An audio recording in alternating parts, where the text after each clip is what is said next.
rebonjour tout le monde. Je suis très contente de vous retrouver pour cette deuxième partie du symposium. On a parlé ce matin, on a parlé de relance, on a parlé des défis de la relance, de contexte économique et on a parlé de déficit. Puis quand on accumule des déficits, qu'est-ce qui arrive? Bien, on subit une forme d'endettement. Et ça va être le thème, justement, du prochain panel qui va être dirigé par Yves. Yves sera en compagnie de Marcelin Joannis, qui est professeur titulaire à Polytechnique Montréal et chercheur responsable au Cyrano.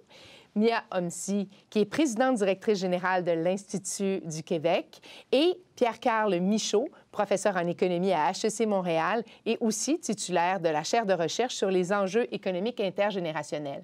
Alors, tous les quatre vont tenter de nous dresser ce portrait de l'endettement. Et de l'autre côté, bien, on s'attend à ce que vous nous envoyiez vos questions pour que je puisse être votre relais tantôt. Alors, Yves, à vous la parole. Merci beaucoup, Marie. C'est gentil. Alors, d'entrée de jeu, je vais vous dire une grande vérité. En fait, je pense que dans tous les pays au monde, actuellement, les déficits explosent et l'endettement augmente à peu près partout. Les raisons, c'est clair. On sait que les coûts de la pandémie, donc les coûts de soigner les gens, les coûts de prévenir contre le COVID, tous les programmes qui ont été mis en place font en sorte que les déficits augmentent de façon assez importante un peu partout dans le monde.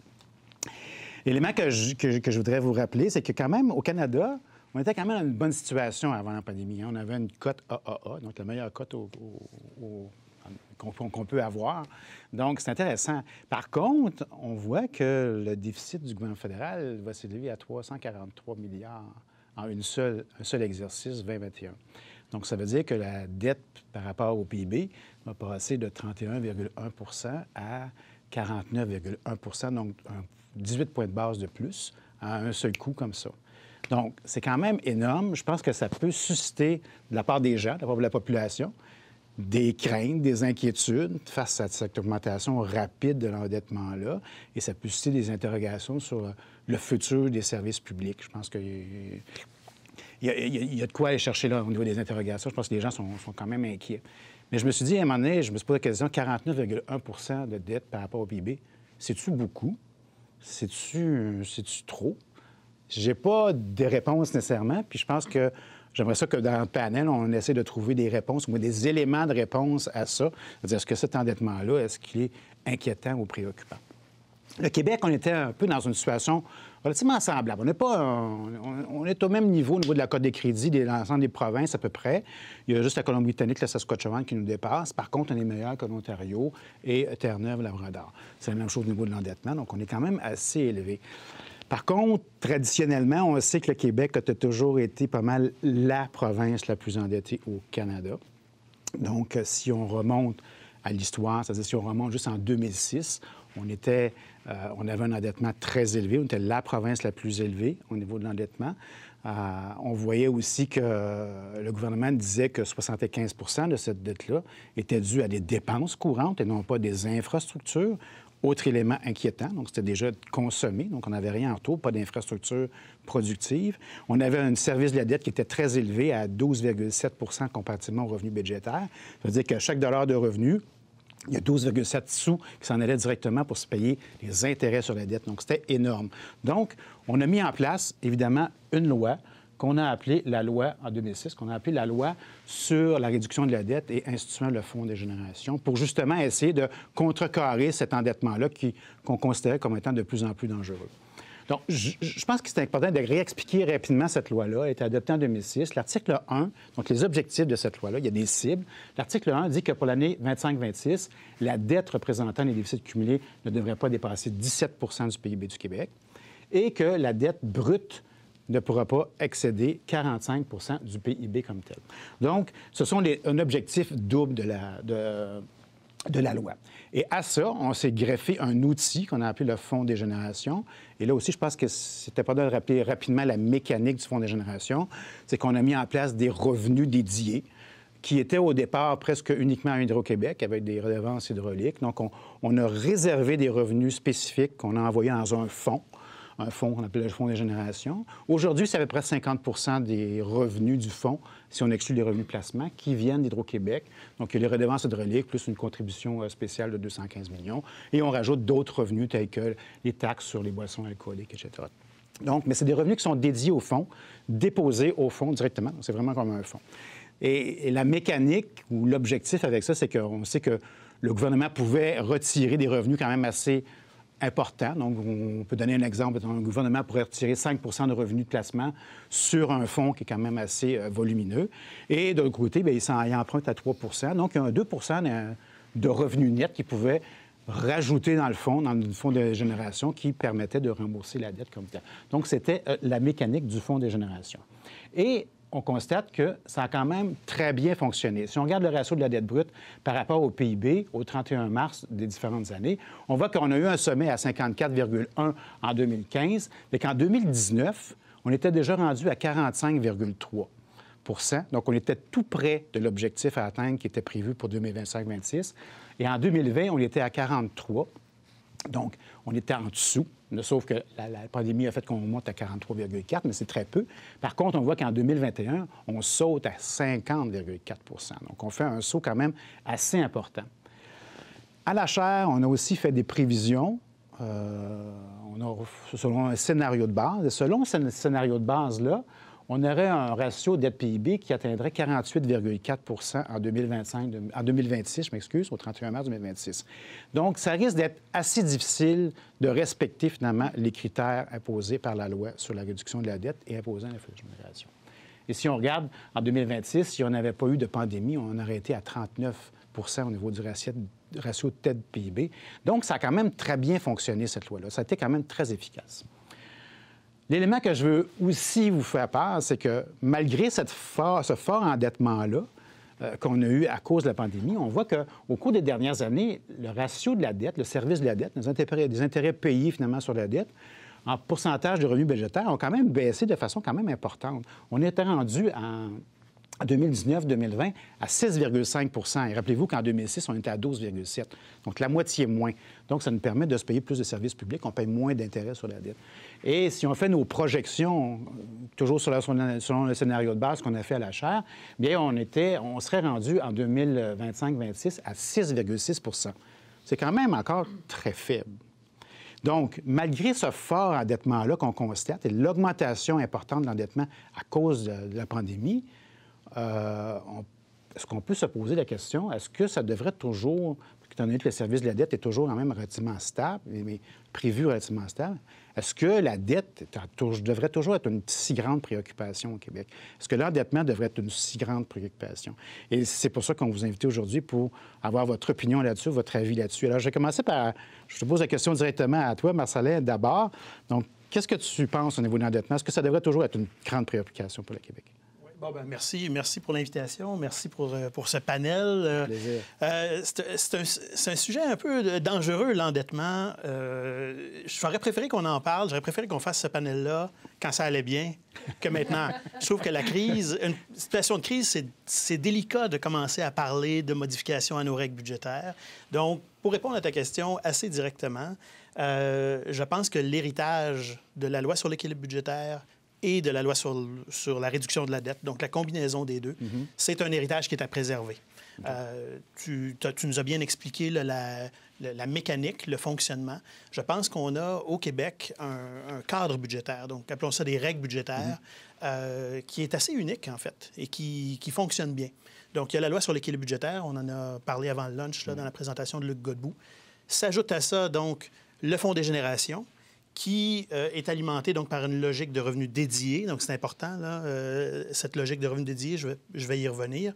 On ajoute à ça, on ne s'en rend pas compte aussi, il y a dans le budget aussi une foule de mesures de prudence qui s'ajoutent à ça, des provisions diverses. Oui. Et on a les cibles aussi. Oui. Les cibles de dette, tu les as mentionnées. Il y en a deux prévues dans la loi actuellement. Donc, tout ça mis ensemble, c'est un cadre qui est unique. Je vais insérer dans ton historique ma place dans cet historique-là.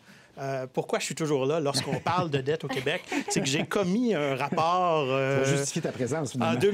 Autour de 2003-2004 avec Claude Montmarquette au Cyrano. Et on avait beaucoup travaillé à l'époque sur cette question de la dette publique et la nécessité de la réduire.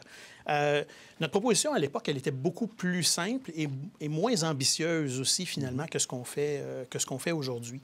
Nous, ce qu'on demandait, au fond, c'est plutôt que de viser l'équilibre budgétaire, ce qu'on avait adopté en 96, on y était parvenu.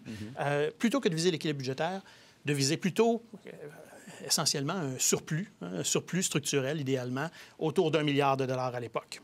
Donc, qu'est-ce que ça vaut aujourd'hui? Moi, j'aurais tendance à dire qu'à partir de 2014, on est allé plus loin. Finalement, on a eu une approche qui est plus robuste, plus musclée au Québec que celle qu'on avait prônée au départ. Actuellement, les revenus dédiés au Fonds des générations sont de 3 milliards par année. On s'en va vers 4 milliards. Okay? Donc, je dirais qu'on est allé plus loin que ce que nous, on avait prôné à l'époque. Juste arrêter 2 secondes. Je ne sais pas si les participants voient à l'écran les graphiques, parce qu'il y a des diapositives qui sont aussi annexées. Donc, je ne sais pas s'ils les voient. Donc, c'est important que les gens puissent les voir, effectivement. Parfait. Je pense que oui, je pense que c'est affiché maintenant. Puis ça tombe bien parce que je voulais aller aux résultats. Oui, tout à fait. Est-ce que ça a marché? Est-ce que ça a servi à quelque chose? Je vais dans le même sens que ce que tu mentionnais tout à l'heure. Moi, je dirais oui. Les agences de cotation... contrairement à ce qu'on est habitué de parler beaucoup des ratios dette-PIB, oui. C'est tout à fait pertinent. Les agences de notation regardent beaucoup le ratio dette-revenu budgétaire. Okay? Quand on regarde la comparaison entre l'Ontario et le Québec, disons sur... ça, c'est une période on recule jusqu'aux années 90. Si on regarde la période récente, là, la performance du Québec sur cet indicateur-là, qui est la dette nette en pourcentage des revenus budgétaires, par rapport à l'Ontario, je pense qu'il ne faut pas s'en priver. Là. C'est tout un retournement de situation. C'est spectaculaire. Et les agences de notation l'ont reconnu. D'abord en décotant l'Ontario dès 2012. Là. Et ensuite, certaines agences de notation ont amélioré, donc finalement, leur évaluation du Québec depuis.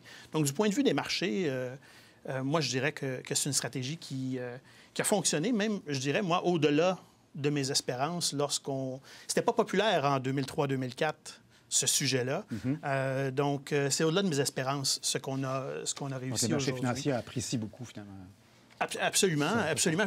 Et il y a évidemment les bénéfices plus diffus, mais ils sont là dans la gestion des finances publiques. Puis, ultimement, c'est les programmes à la population. Puis, ça nous permet d'atteindre un fardeau fiscal plus bas. En 2008, ce cadre-là a subi un premier test. Souvenez-vous, on a dû suspendre les principales dispositions de la loi sur l'équilibre budgétaire à l'époque. Et le cadre était nouveau. Hein? Donc, c'était 2006, la loi sur la réduction de la dette. C'était 2008. Donc, je dirais que le cadre n'était peut-être pas mature à ce moment-là. On n'a peut-être pas eu le choix. Là, on subit le second... C'est vraiment le second test, en fait, que subit ce cadre budgétaire-là. J'aurais tendance à dire que les premiers signaux, c'est qu'on était prêt. Encore une fois, la réserve de stabilisation, qui est prévue dans la loi sur l'équilibre budgétaire, bien, elle a fait son travail. Elle nous permet d'aller en déficit à court terme pour faire face à une crise qui est exactement ce qu'une bonne règle budgétaire devrait permettre de faire. Donc, si je me projette dans ce qu'on devrait faire sur l'avenir, dans un monde idéal, on ne modifierait pas nos règles budgétaires en pleine crise. Une bonne règle budgétaire va être suffisamment flexible pour survivre à un choc négatif d'importance. Okay. Et donc là, on est en plein dedans. Jusqu'à présent, ça va. Okay? Effectivement. Par contre, et c'est là que l'appréciation entre en ligne de compte, une bonne règle budgétaire va être aussi assez flexible pour ne pas entraîner automatiquement appelons ça des mesures d'austérité, okay? Pour ne pas causer des coupures drastiques. Les règles budgétaires ont assez mauvaise presse, souvent parce qu'on y pense dans le contexte des États-Unis. Aux États-Unis, la plupart des États américains ont dans leur constitution une règle d'équilibre budgétaire. Donc, d'abord, ils ont des constitutions au niveau des États, ce qu'on n'a pas nous nécessairement. Mais... Donc, et ces règles-là ont tendance à être très rigides. Et donc causer des mises à pied automatiques de fonctionnaires, par exemple, des fermetures de différents services. On n'est pas du tout dans ça. Nos règles ont été créées pour avoir un niveau de flexibilité pour passer à travers une crise. Cela étant dit, donc, ce que je préférais et ce que je souhaite, moi qui suis donc ce dossier-là, c'est que nos règles survivent à la crise actuelle, qu'on n'ait pas besoin de faire des modifications dans un monde idéal. évidemment, on ne vit pas toujours dans un monde idéal. Et je pense qu'il est encore tôt aussi pour apprécier l'ampleur pas tant du choc économique, le choc, on connaît son ampleur, on connaît sa gravité. Par contre, l'allure de la reprise, on la connaît moins à ce stade-ci. Si on devait juger sur la base des scénarios économiques, qu'on doit mettre la pédale douce quelque part dans notre cadre budgétaire, si je me focalise seulement sur donc notre sujet cet après-midi, là, qui est la loi sur la réduction de la dette, oui.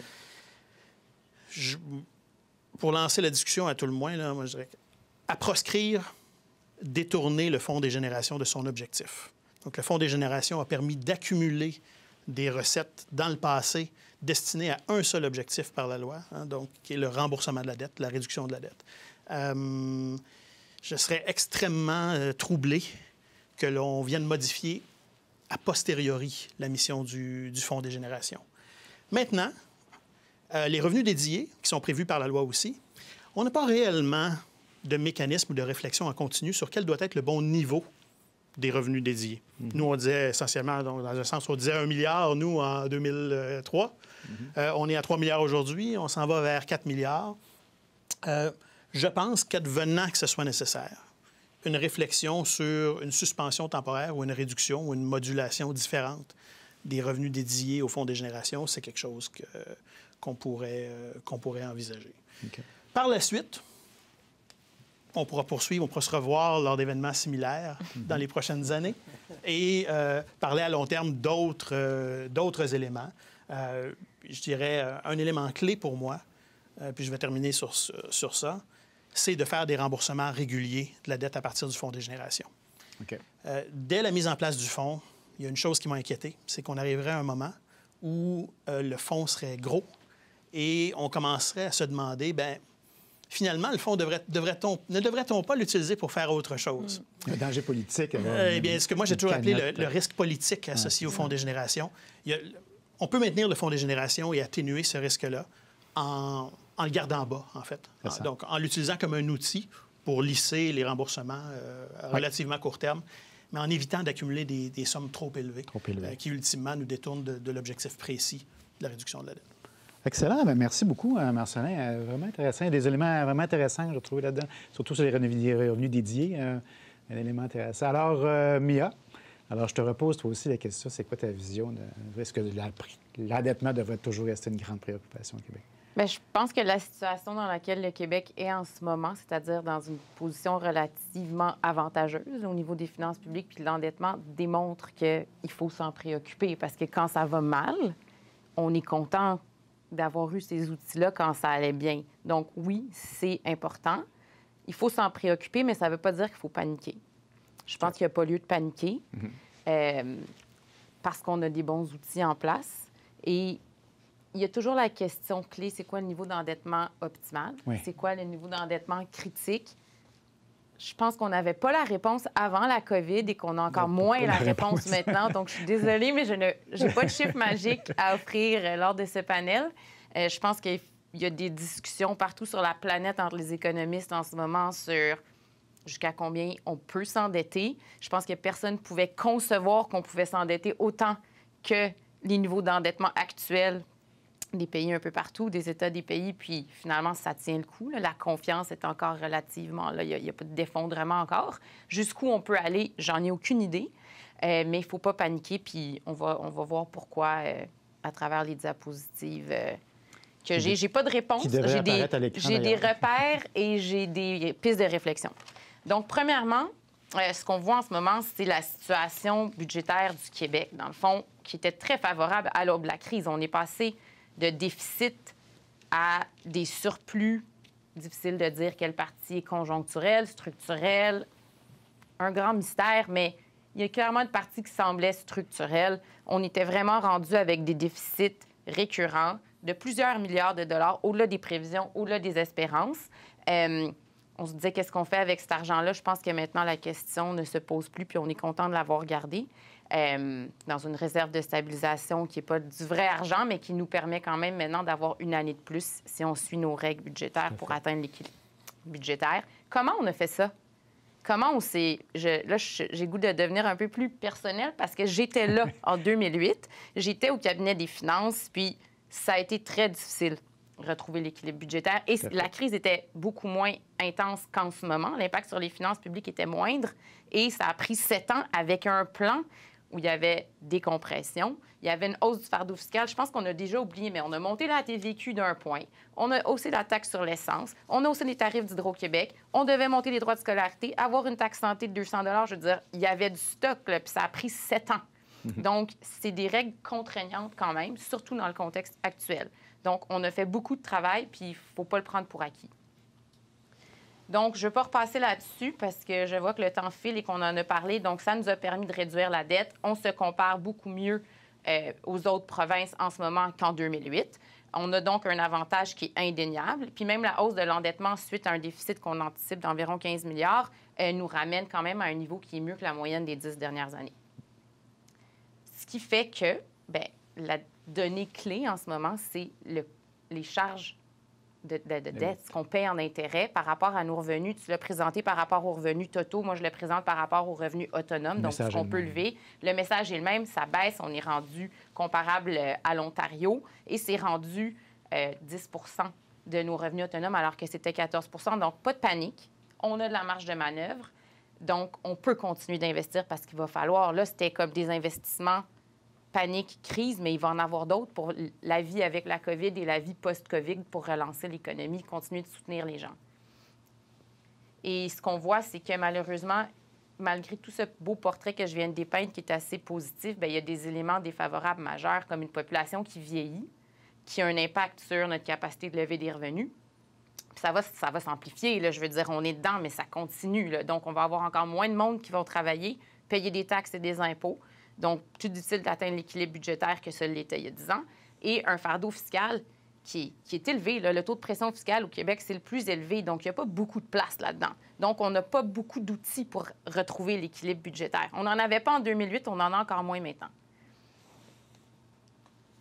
Et donc, est-ce qu'on peut compter juste sur la croissance économique pour atteindre l'équilibre budgétaire? Si on ne peut pas trop lever de revenus puis qu'on veut protéger nos services parce qu'on sait qu'il y a une pression incroyable en santé avec le vieillissement de la population, puis on a vu un peu en ce moment dans les CHSLD qu'est-ce qui se passe, aucune raison qu'on pense que ça va être mieux dans les prochaines années. Là. Ça ne peut qu'être pire avec plus de personnes qui vont être âgées. En éducation, je pense qu'il y a quasiment un consensus pour dire que ce n'est pas une bonne idée de couper en éducation. On a une transition énergétique à faire. Pas une bonne idée quand on regarde ce qui est arrivé en 2008 non plus d'accroître les inégalités sociales si on ne veut pas une montée du populisme. Il y a tellement d'éléments qui font qu'on ne peut pas vraiment couper non plus beaucoup dans les services à la population. Alors, qu'est-ce qui nous reste? La croissance économique. Est-ce que c'est réaliste de penser qu'à 2 qu'on peut avoir du 2 Bien, si on regarde les 3 dernières années, on dirait que oui. Mais si on regarde un peu plus loin, on voit qu'on n'est pas habitué à 2 On n'a pas eu une reprise post-2008 qui nous a habitués à du 2 Donc, les 3 dernières années, c'était peut-être un rattrapage. C'était peut-être beaucoup plus conjoncturel que structurel. Donc, c'est très optimiste de penser qu'à 2 ça peut être pérenne, surtout que le potentiel est estimé autour de 1,7 si on regarde l'ensemble des prévisionnistes parce que la population vieillit. On a un moins grand bassin potentiel de travailleurs. Puis là, avec l'immigration, on comptait beaucoup sur l'immigration. Disons que les flux migratoires en ce moment, c'est assez limité. Nos étudiants internationaux, les travailleurs temporaires, c'est limité. Ça risque d'avoir un impact négatif sur la croissance. Donc, comment on va atteindre l'équilibre budgétaire si c'est pas comme ça? Puis, en plus, on se dit, bien, il faut que ce soit la productivité. Mais avec ce qui vient d'arriver, est-ce qu'on ne veut pas miser plus sur la résilience de notre économie puis de notre société que la productivité aussi? Donc, le monde a changé. Il y a des industries qui sont affectées, des groupes de la population qui sont affectés. Est-ce qu'on peut encore penser qu'un 2 de croissance est réaliste ou on doit même penser que notre potentiel est moindre, ce qui complique la vie de l'atteinte de l'équilibre budgétaire? Donc, dans ce contexte-là, qu'est-ce qu'on fait avec l'endettement? Qu'est-ce qu'on fait avec nos outils budgétaires? On les garde, mais on les assouplit, puis on garde l'ouverture parce que l'incertitude est tellement intense que si on se dit on veut absolument revenir à l'équilibre en 5 ans, peu importe ce qui se passe, l'impact sur les services à la population et les dangers qui vont avec sont trop importants. Il faut tenir compte des autres disciplines. Il faut tenir compte... Les a priori qu'on avait ne s'appliquent peut-être pas en ce moment. Il faut être ouvert, il faut être ouvert aux autres disciplines, aux idées contraires et surtout accepter l'incertitude et l'intégrer sous forme d'une souplesse dans les mécanismes qu'on a. Je serais très déçue, moi aussi, qu'on se dise il n'y a plus rien qui tient parce que les taux d'intérêt sont tellement bas, endettons-nous, parce que c'est ça qu'il faut faire en ce moment, ça ne nous coûte rien. Oui, mais il faut penser à moyen et long terme. Quand ils vont remonter, qu'est-ce qu'on va faire? Il y a quand même d'autres générations qui suivent. Bien, merci beaucoup. Je trouve ça intéressant que tu nous ramènes la question de la soutenabilité à long terme des finances publiques avec le vieillissement de la population, parce qu'il y a quand même un lien direct avec l'endettement. Donc, il ne faut pas nécessairement regarder juste aujourd'hui, mais il faut regarder aussi ce qui s'en vient dans le futur. Alors, mon ami Pierre-Carl, c'est à ton tour de nous expliquer un peu ta vision, finalement, de l'endettement au Québec. Bien, Yves, ce qui est le fun, c'est que quand on passe après deux personnes qui ont déjà fait d'excellents points, on peut essentiellement choisir peut-être des éléments plus ciblés. Puis peut-être revenir sur cette question-là de l'endettement optimal. Il a tout à fait raison que, en fait, pour un économiste, là, savoir c'est quoi le niveau d'endettement, c'est une question mal posée d'abord à la base, parce que si on le voit sur les transparents, essentiellement, le point que je veux faire principal, c'est que le niveau d'endettement optimal, c'est une question de transfert entre les générations. C'est une question de jugement, en quelque sorte politique, de décider, qui va gagner, qui va perdre. Quand on s'endette beaucoup, bien, essentiellement, on fait des dépenses aujourd'hui ou on diminue nos revenus aujourd'hui. Donc, on augmente la consommation des ménages d'aujourd'hui, puis on réduit celle de ceux de demain. Donc, l'endettement, c'est beaucoup une question d'un jugement que l'économiste est un petit peu mal outillé pour décider c'est quoi qui serait optimal. On peut écrire des modèles compliqués, on peut faire des choses, mais ça va toujours à la fin dépendre du critère social qu'on choisit du jugement. Puis ça, je pense que c'est mieux de laisser ça aux politiques, que le politique l'énonce bien. Je pense que dénoncer que tout va bien aller puis il n'y aura pas de sacrifice, c'est pas non plus une bonne... C'est amener la population, je pense, vers un mirage qui ne crée pas. Ça risque de rester un mirage. Mais je pense que c'est important de l'énoncer puis de le quantifier aussi. Ça, c'est encore quelque chose qu'on a beaucoup de la difficulté à faire au Québec, donc de bien expliciter qui gagne, qui perd entre les générations quand on fait des choix de finances publiques. Deuxième élément important, c'est de dire que quand on diminue la dette, et puis quand on la diminue même plus vite que ce qu'on avait anticipé, Marcellin y faisait référence avant, bien, c'est seulement ce que ça veut dire. Oui, c'est une bonne nouvelle, mais ça veut dire qu'on a peut-être sacrifié des investissements qu'on aurait dû faire pendant ces années-là. Donc, je ne dis pas que c'est bien ou c'est mauvais, je fais juste montrer le coût d'opportunité, en quelque sorte. Quand on choisit de le faire, bien sûr, il va y avoir des investissements qui seront pas faits. Ici, je montre à droite, là, les données en santé, croissance réelle par capita des dépenses de santé. Ce qui est paradoxal, c'est qu'on s'attend qu'avec le vieillissement, bien sûr, la part totale, puisque plus de gens âgés, on s'attend à ce que les dépenses de santé augmentent beaucoup. Donc, il y a un peu un transfert intergénérationnel qui se fait là. Mais quand on regarde en termes d'une mesure qui pourrait se rapprocher peut-être de la qualité des soins ou la qualité de ce que les gens reçoivent, quand on regarde les taux de croissance annuels moyens par âge dans les dernières années, dernières décennies, on voit qu'en fait, chez les personnes âgées, ça a été près de zéro, même négatif. Donc, il y a des gens qui ont perdu. Puis ça, je pense qu'il faut les réaliser. On le voit avec les CHSLD. Il n'y a pas eu de place pratiquement de construite sur 10 ans. On savait que ça s'en venait. Donc, même chose avec les investissements en infrastructure. Donc, je pense que c'est important de réaliser ces arbitrages-là. Puis je pense qu'il faut en discuter. Mais à la fin, ça reste une décision de politique de décider qui doit bénéficier des investissements actuels. Et tout ça dans un contexte de vieillissement de la population. Donc, si on va au deuxième transparent, deuxième point que je peux faire, là, l'économiste a beaucoup plus à dire. C'est de parler de... C'est quoi les conséquences d'avoir une dette plus élevée? Une dette élevée, je peux prendre deux pays qui ont exactement le même ratio de dette PIB, mais dans un des pays, l'économie croît beaucoup plus rapidement et on a des projections de dépenses de santé beaucoup plus faibles parce qu'il y a moins de vieillissement. L'autre pays a le même ratio de dette PIB, mais a une croissance beaucoup plus faible, beaucoup plus de croissance de dépenses de santé. Les marchés financiers, de la manière qu'ils vont évaluer le taux qu'ils vont demander sur les obligations qu'émettent ces gouvernements pour la dette, va dépendre en quelque sorte de la soutenabilité budgétaire de chacun des pays. Et donc, un ratio de dette PIB, on ne peut pas regarder ça de manière unique. Il faut regarder ce qui s'en vient. Et donc, Mia avait tout à fait raison. Le défi de soutenabilité budgétaire est très, très important au Québec. Et puis, la COVID a probablement même devancé les défis qu'on avait déjà. Tout le monde fait des projections là, à 20 ans, à 15-20 ans, puis On est tous à peu près d'accord que ça va être difficile, qu'on a des pressions énormes. Donc, la COVID a probablement devancé ça. Peu importe les conséquences à long terme de la COVID, juste le fait qu'on a une grosse récession là où ça fait mal, au début des années 2020, quand on rentre dans vraiment là, le nerf de la guerre en termes de vieillissement de la population, c'est sûr que c'est difficile à prendre. Donc, soutenabilité très difficile à long terme au Québec. Qu'est-ce que ça veut dire? Quand on regarde historiquement ce qu'on appelle la prime de risque, donc notre coût de notre dette, c'est essentiellement le taux d'intérêt qu'on se fait charger sur nos obligations. Et quand on regarde la prime de risque que paient les Québécois, donc on peut la comparer, par exemple, aux obligations canadiennes ou à toute autre obligation internationale classée très, très, très élevée. On paye grosso modo 100 points de base, qui est à peu près 1 % de plus pour notre dette, et ça fluctue dans le temps. Si on regarde, comme le graphique le montre, si on regarde la relation entre cette prime de risque-là et le ratio dette-PIB du Québec, ce qui est fascinant, c'est que sur les 15 dernières années, là, ça colle super bien. Okay? Donc, sans nécessairement dire qu'il y a une causalité exacte, là, les marchés financiers regardent ces choses-là. On a estimé la sensibilité, donc, de notre coût de la dette au ratio dette-PIB à peu près 1,5 points de base par point de ratio dette-PIB, quand la littérature économique est autour de 2 ou 3. Donc, on est très près pour le Québec de ce qui existe ailleurs, probablement moins élevé parce que le gouvernement fédéral nous sert un petit peu de garantie à ce niveau-là. Donc, si, pour rendre ça concret, si on augmente de 10 points le ratio dette-PIB, on rajoute à peu près, si on utilise cet estimé-là, 300 millions en coût du service de la dette.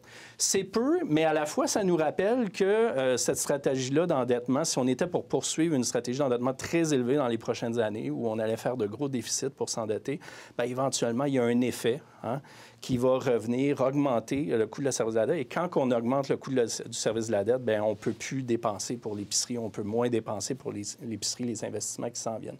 Donc ça, je pense que ça va être important que le gouvernement, ici au Québec, aussi au niveau fédéral, ait un plan clair. C'est-à-dire, ça, je trouve ça intéressant qu'on en discute aujourd'hui. La province de Québec est probablement est très exemplaire à ce niveau-là, là, de vouloir expliciter une stratégie. Je pense pas tout le monde qui le fait. Et je pense que ça va être très important dans les années à venir. Les risques à ce niveau-là, pour moi, ils sont très, très, très importants, pas tellement venant du Québec, mais venant du gouvernement fédéral, oui.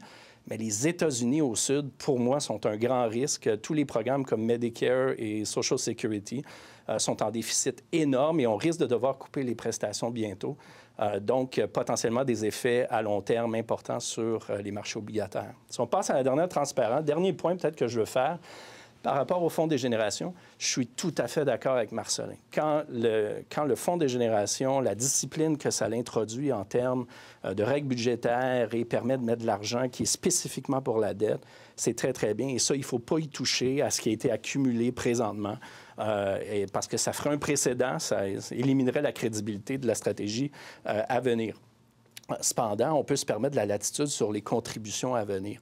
Et l'élément qu'on mentionne presque jamais dans la discussion sur le Fonds des générations, je pense, c'est l'élément de risque. On dit toujours, on fait plus de rendement que nous coûte la dette, mais il y a un élément de risque là-dedans important. Ici, dans le graphique, on montre la distribution projetée à 2030. Si on poursuivait le Fonds des générations jusqu'à 2030, la distribution des ratios de dette-PIB qu'on obtiendrait comparativement à une stratégie pure de remboursement de la dette. Donc, on fait ce que Marcellin dit, on fait les contributions au fond, mais tout de suite, on les applique à la dette.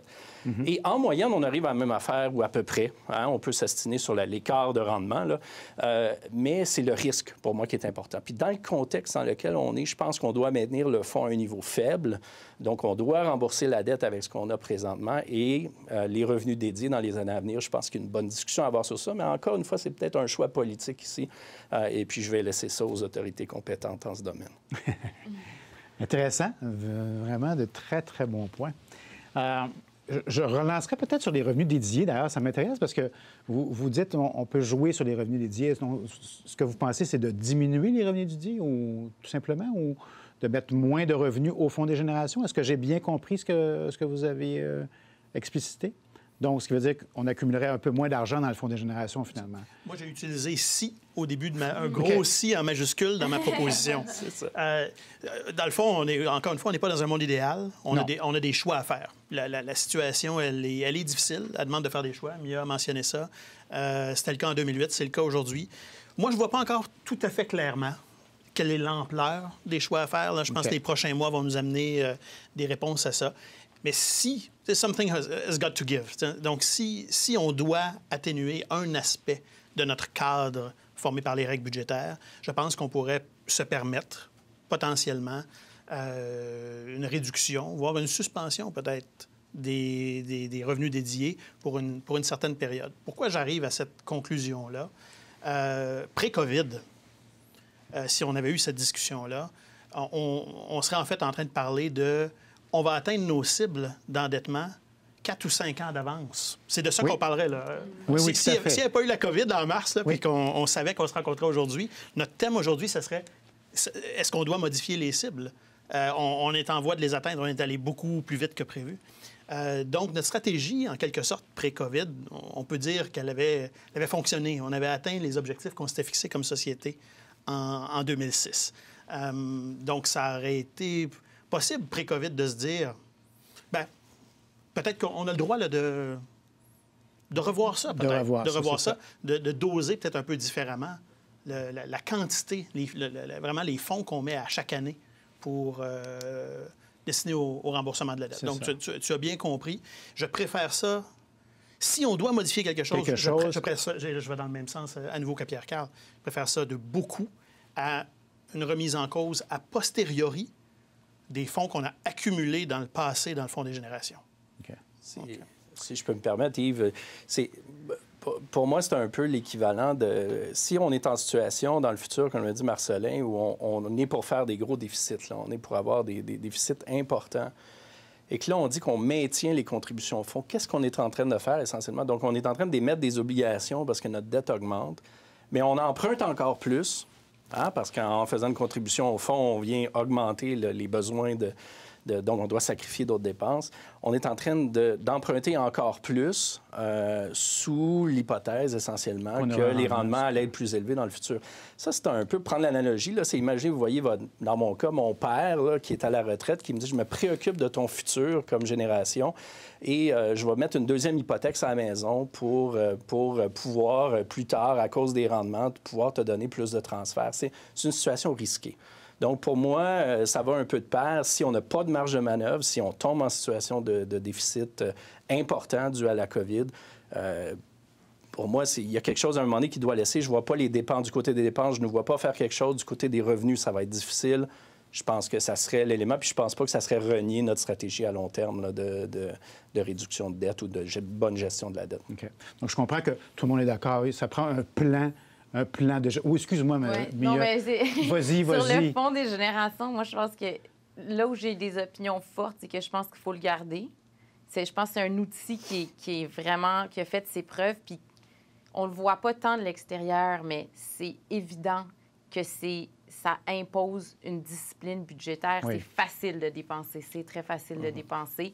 Puis là, ça met tout le monde se rallie autour de ça d'une certaine façon. Donc, l'enlever, je pense que c'est une grave erreur. Deuxièmement, les revenus dédiés, je pense que c'est une bonne chose aussi de les garder. Jamais prendre cet argent-là pour faire autre chose. Rembourser la dette, ça va comme... C'est sur ça que j'ai pas une opinion très forte. Est-ce qu'on devrait mettre un maximum, c'est de dire on met pas plus que, je sais pas, 5 milliards, 10 milliards, puis on l'indexe pour limiter les risques. Ou, ça, je pense que c'est pas très grave, là, ça ne change pas grand-chose. Mais ce qui est important, c'est de laisser l'outil, laisser des versements dédiés. Puis là, sur le montant aussi, on peut se dire si ça va mal, si on ne veut pas couper, on peut jouer là-dessus. Mais peut-être en fonction d'outils, est-ce qu'on regarde, par exemple, taux d'emploi, taux de chômage, croissance économique? On pourrait avoir quelques indicateurs. Puis quand ils sont dans le rouge, quand ça va trop mal, on suspend ou on baisse les versements. Il pourrait y avoir des paramètres de réflexion pour guider à quel point on met de l'argent ou pas dans le fond, ou à quel point on suspend, même peut-être temporairement, 1 ou 2 ans. C'est pas la fin du monde si on garde le mécanisme qui est là. C'est beaucoup plus important parce qu'il y a beaucoup de discussions en ce moment. Est-ce qu'on prend cet argent-là pour faire la transition énergétique? Je préfère de loin qu'on le prenne pour rembourser la dette puis qu'on emprunte pour dire on va s'endetter davantage pour faire la transition énergétique. Parce que là, on ne mélange pas les choses. Mais dire j'ai mis de l'argent, je détourne l'argent du fonds, ça, le signal que ça envoie sur les marchés est mauvais. OK. Donc, si je comprends bien, il y a presque un consensus sur la mécanique ou les balises que la loi sur la réduction de la dette et instituant le fonds de génération impose finalement au gouvernement. Donc, ça impose une certaine discipline. Donc, ça, je pense que tout le monde est d'accord qu'il faut garder ça de façon très, très, très nette, là, mais qu'il faut quand même se garder une certaine flexibilité en fonction des circonstances qui pourraient arriver. Donc, je pense qu'il y a un consensus là-dessus.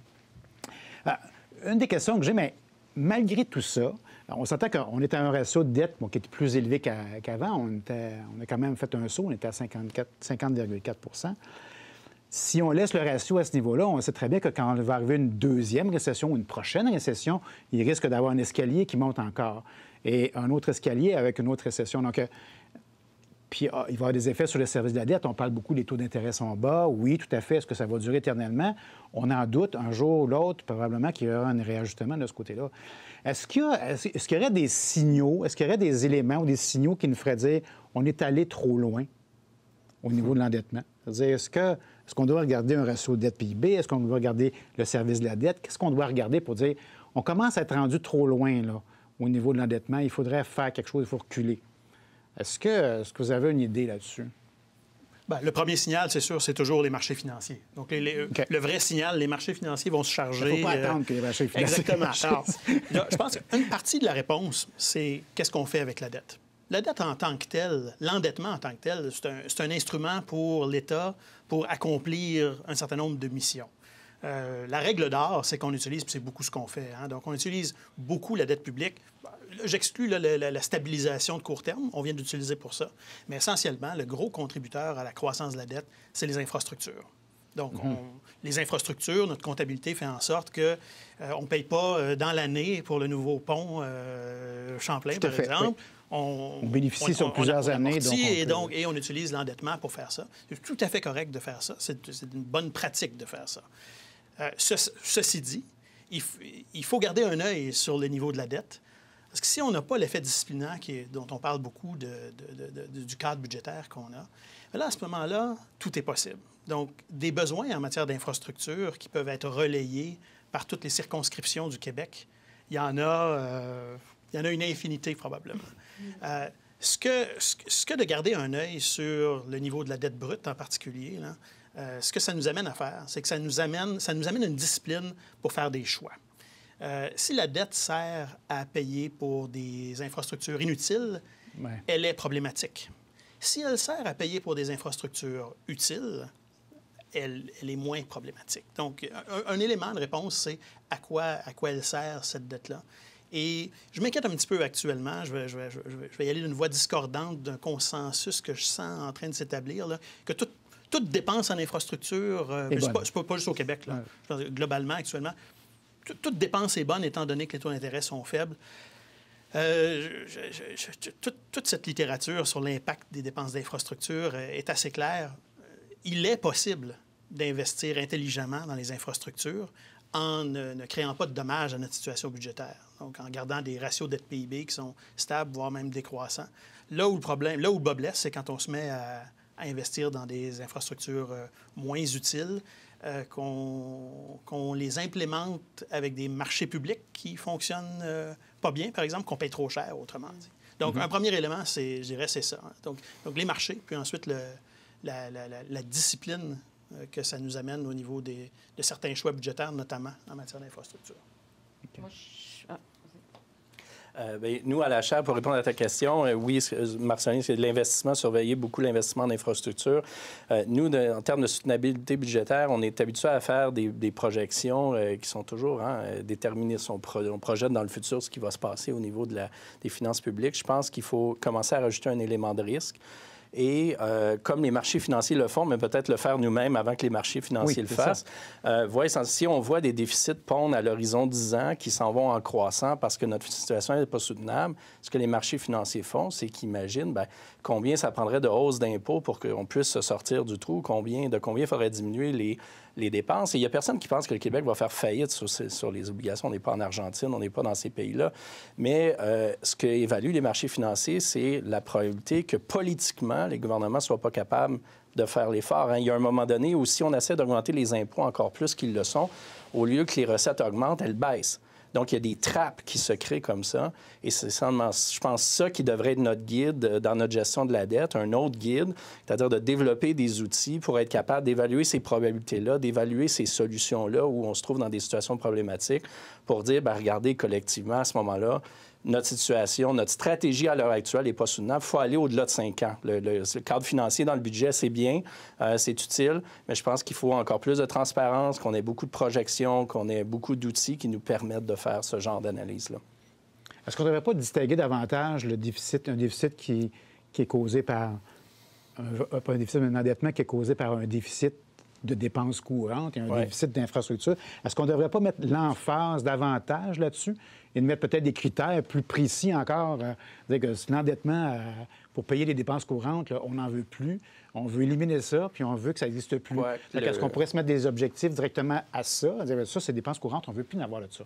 Ou on peut le faire, mais on peut se calculer sur une période de 5 ans. Comme on connaît les politiciens, on voit au niveau fédéral ce qui s'est passé. On a eu la PCU qui était supposée être très temporaire. Toutes les mesures, les grands programmes sociaux commencent souvent comme ça. Ils sont temporaires au début.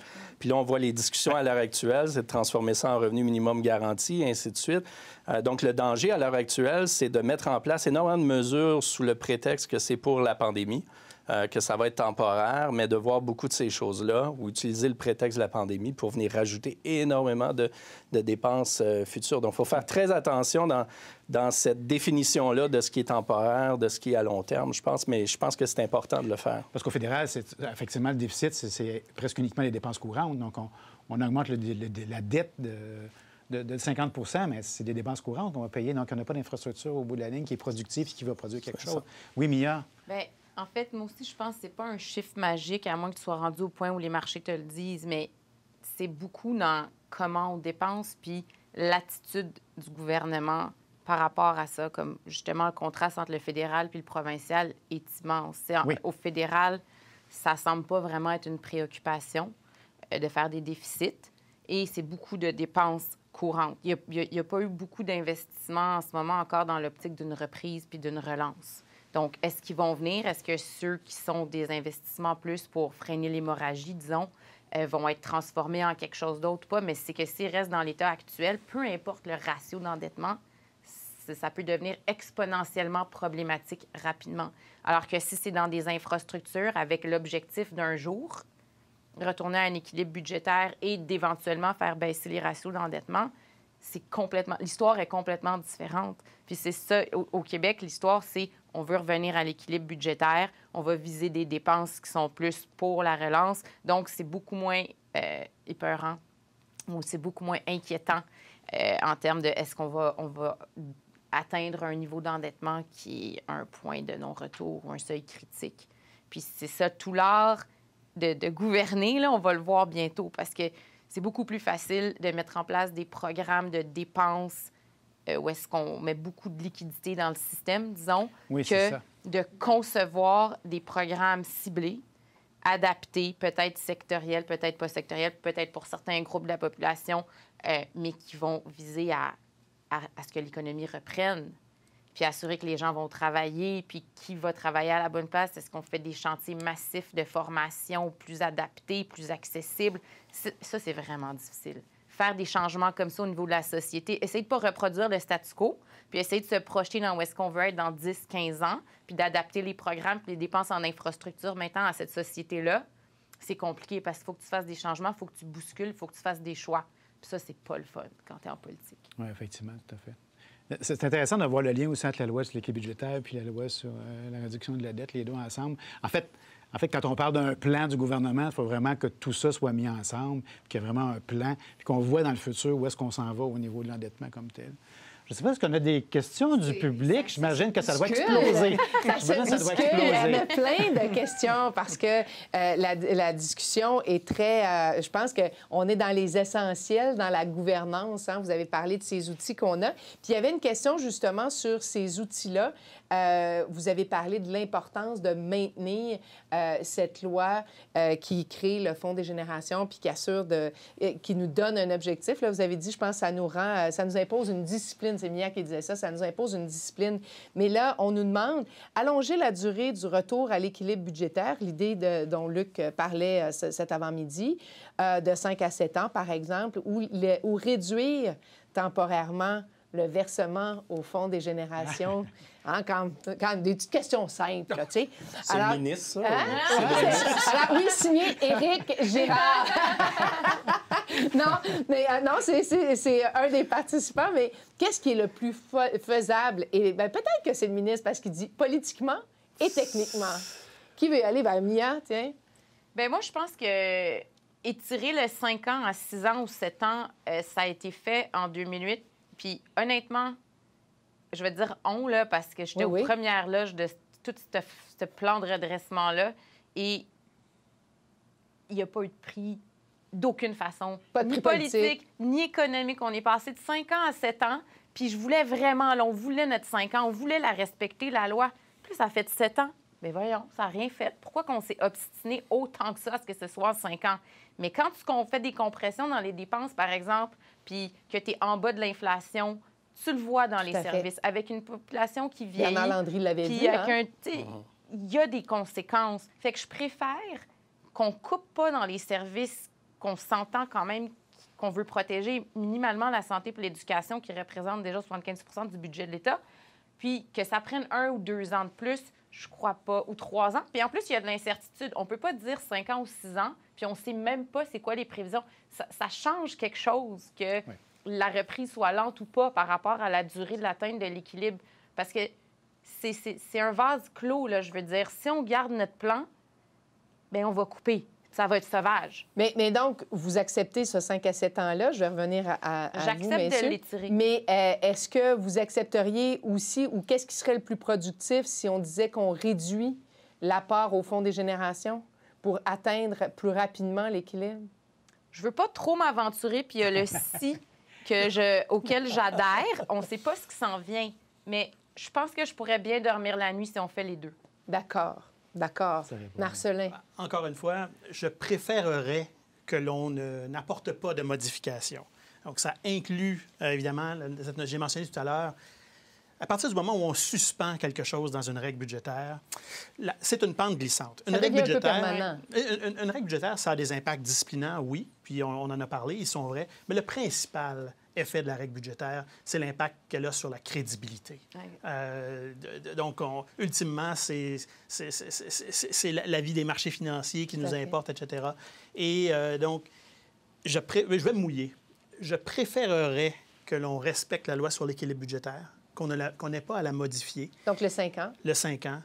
Et qu'on utilise comme outil à la place une modulation des... donc, on préserve le principe des revenus dédiés. Oui. Faites un choix. Par contre, je ne pense pas qu'il y ait eu, historiquement, là, dans l'histoire du Québec, un consensus ou une vraie discussion sur quel doit être le niveau des revenus dédiés. Est-ce que tel revenu dédié spécifiquement doit absolument aller au Fonds des générations ou non? Donc, je pense que ça, c'est un endroit, mais je pense qu'il faut avoir un débat sur ça. Et puis, c'est correct. Je pense qu'on lance un débat en quelque sorte. C'est bien. Je préférerais ça, je pense, que c'est plus conforme au respect de la l'impact sur la crédibilité. C'est ça, de l'esprit de ces deux règles-là. Pierre-Carl? Le 5-7 ans, pour moi, c'est des promesses de vendeurs d'auto-usagers. Ça va être peut-être un nouveau gouvernement, on ne sait pas. Pourtant, Mia vous dirait que c'est un objectif quand un gouvernement se le donne. Mais ce que je veux dire, c'est qu'on peut se retrouver avec un autre gouvernement. Oui, ça, on sûr. peut avoir des éléments d'incertitude qui vont survenir qu'on n'avait pas prévus. On va pouvoir les utiliser pour se justifier. Donc, cette portion-là, maintenant, le nœud de la guerre, c'est qu'est-ce qu'on fait dans la situation actuelle. Je pense que dénoncer une règle, puis je pense qu'on ne connaîtra pas les résultats avant de se retrouver en fin d'année, vraisemblablement. Puis je pense que dénoncer une règle, moi, ce que je souhaiterais, c'est que si on se retrouve pour faire un déficit avant versement au fonds... Oui, bien, ça, c'est une question. C'est une question qui a été posée par Éric Girard ce matin. Si on est là, puis qu'on a donné les services qu'on devait donner en temps de pandémie... moi, je vais me mouiller aussi. Je dirais qu'à ce moment-là, on suspend pour cette année-là la contribution au fonds. Est-ce que vous la suspendez ou est-ce que vous faites un déficit équivalent?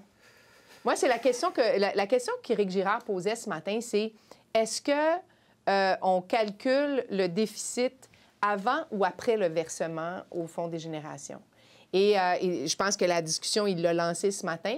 Et je trouve qu'on revient un peu à ça quand même. Est-ce que si on fait un déficit qui est similaire au versement au Fonds des générations, est-ce que ça veut dire qu'on a équilibré notre budget puis on a remboursé une partie de notre dette, ou on n'a pas équilibré notre budget puis on est d'autant en déficit? Le mouiller à nouveau.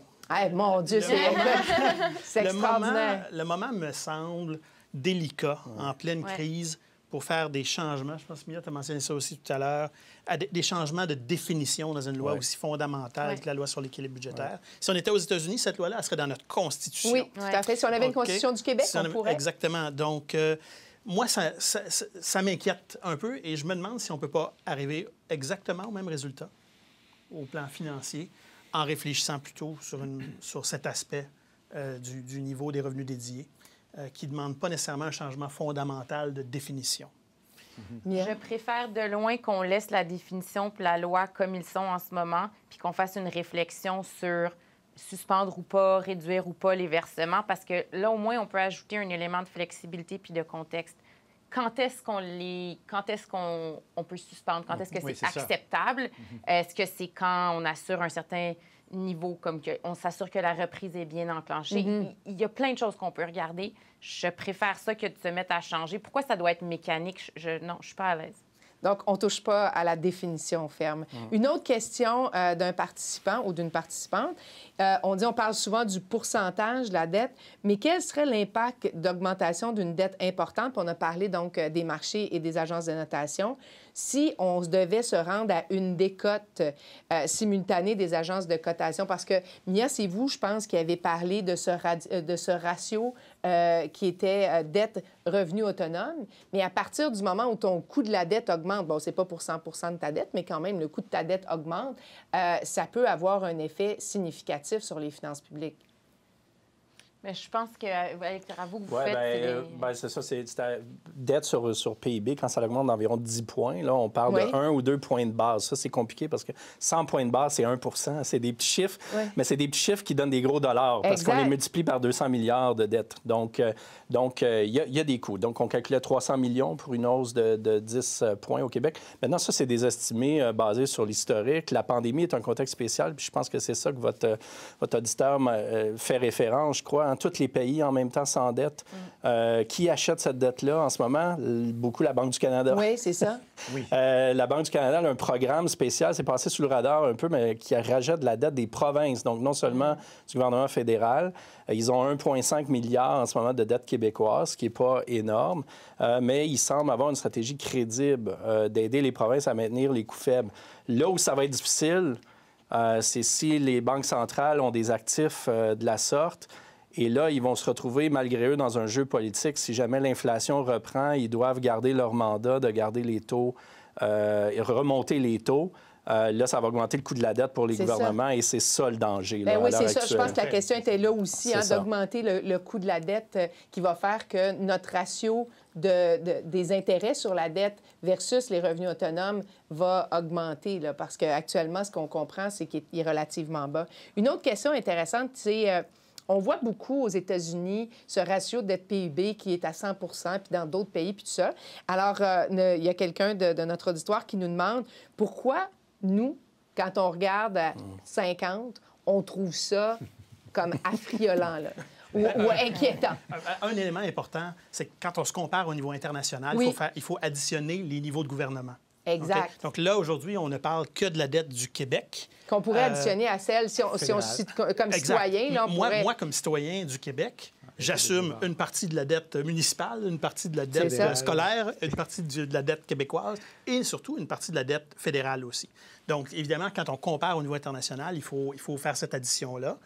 Aux États-Unis, la situation est complètement différente. Je le mentionnais tantôt. Presque tous les États ont une règle d'équilibre budgétaire dans leur constitution depuis 200 ans à peu près. Donc, le résultat net, c'est qu'en fait, aux États-Unis, c'est le fédéral qui s'endette. Au Canada, on a une situation qui est assez unique où, en fait, on a 2 niveaux de gouvernement qui s'endettent essentiellement librement. Pierre-Carl, tout à l'heure, je pense que tu as mentionné que peut-être, ou c'est toi, Mia, peut-être que le fait que le fédéral soit là, ça a un impact, mais même sur ça, il n'y a pas consensus. On est assez unique comme fédération où on a 2 niveaux de gouvernement, les provinces et le fédéral qui s'endettent librement sur les marchés sans qu'il y ait de lien explicite entre la dette de l'un et de l'autre. Dans la plupart des autres pays, cette situation-là est plus encadrée, certainement aux États-Unis. C'est ça. Je pense que si on additionne toutes ces dettes-là, on n'arrive pas loin du 100 exactement. Il me semble qu'on l'a même dépassé. Un autre élément majeur, c'est leur capacité de taxer. Oui, c'est ça. S'ils se mettent à décider de mettre une taxe de vente, puis de la monter, puis de mettre au Québec, là, ils vont nager dans l'argent. Je veux dire, nous, on n'a pas de volume. On a combien de payeurs de taxes au Québec? Là, fait que c'est assez limité. Puis notre charge fiscale est beaucoup plus élevée. Donc, c'est pour ça que je montrais cette diapositive-là. Notre population vieillit plus vite et notre charge fiscale est de loin plus importante. Fait qu'eux, ils ont des leviers s'ils veulent équilibrer leur budget. Nous, on n'en a pas tant. Mon Dieu, on est déjà rendu à la pause. C'est vraiment ingrat. Il y avait tellement... on vient de me donner 1 minute et demie. On a peut-être le temps d'en faire une rapidement. On disait, en suivant les recommandations de Marcellin, il faudrait modifier l'objectif du Fonds des générations. On a vu des défis futurs qui vont impliquer davantage de dépenses, l'adaptation au changement climatique. Il ne faudrait pas, c'est ça, parce que Marcellin disait qu'il ne faudrait pas changer. Donc, qu'est-ce qu'on fait avec l'adaptation au changement climatique, l'augmentation des frais de santé? Est-ce qu'on doit créer d'autres fonds afin d'assurer, justement, un avenir périn? Puis l'autre, allez-y avec ça, tiens, on va prendre ça là. Moi, je pense que c'est sur la santé qui est le domaine que je connais le plus, là. Oui. Je pense qu'on a il y a 2 zones d'ombre en ce moment. Il y a au niveau fédéral, étant donné ce qu'on est en train de faire au niveau fédéral, les énormes déficits.